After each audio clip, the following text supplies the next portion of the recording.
Well, Florida Governor Ron DeSantis made a very interesting statement regarding uh, Attorney General Merrick Garland's assertion or promise or statement, whatever you want to call it, regarding how he plans to sic the feds on these parents who are challenging the wisdom of their school boards, of their school their public school bureaucrats, the parents who are upset at the application of critical race theory in schools, parents who are upset at these vaccine mandates or mask mandates.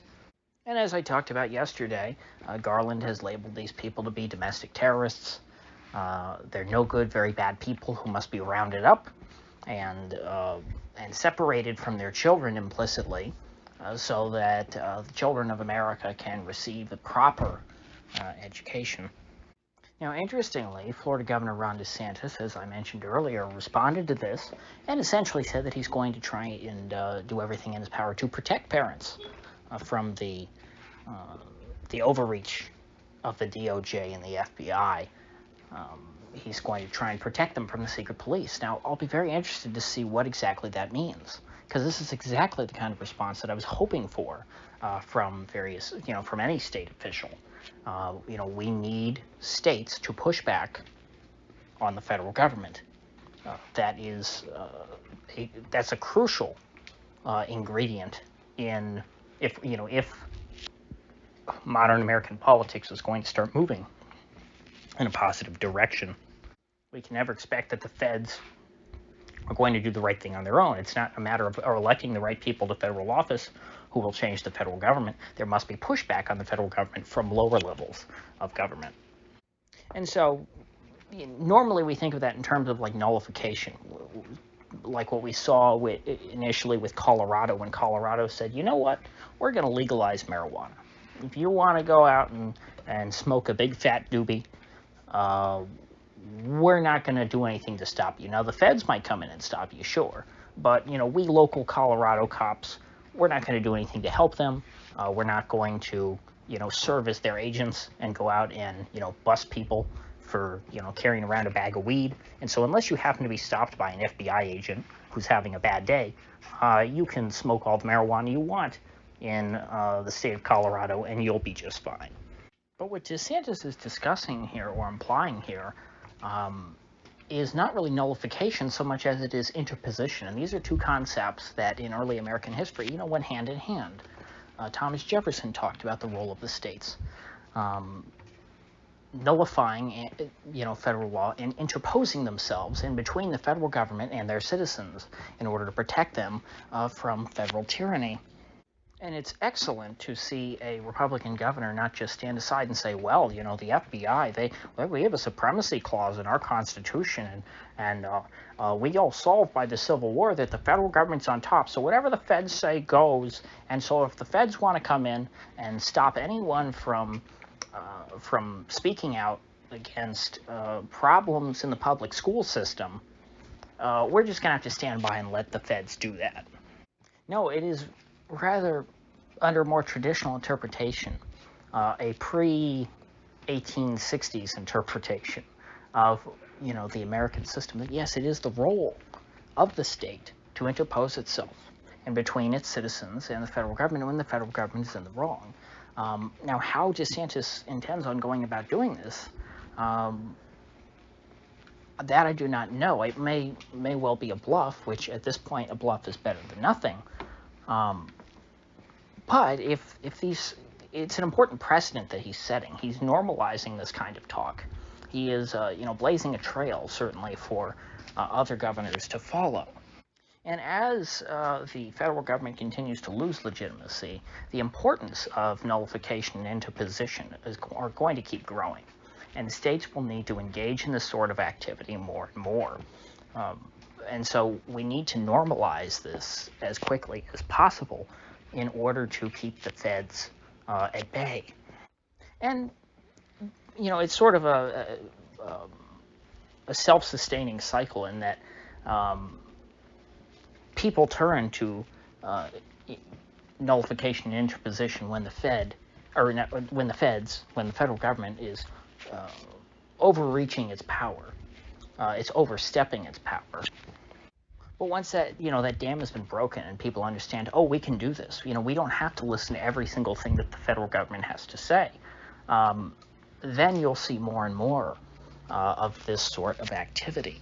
Kind of like how we saw, this movement of Second Amendment sanctuaries start to spring up after you had the legalization of marijuana in Colorado and all of these sanctuary cities across the country in blue cities saying, hey, we're not going to, actively help the feds deport illegal immigrants.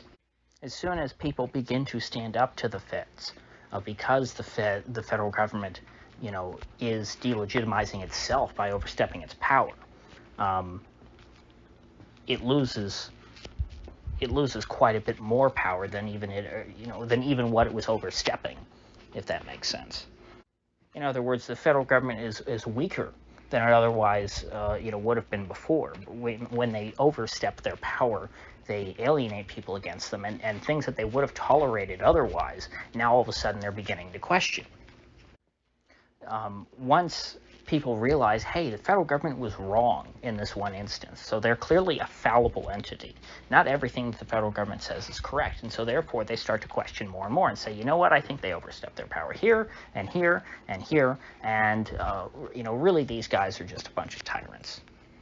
You see somebody like Joe Biden, who is now doing press events from a TV set that's made to look like the Oval Office and not even actually the Oval Office or the White House at all. It's in a completely different building now that he is conducting his public business as president.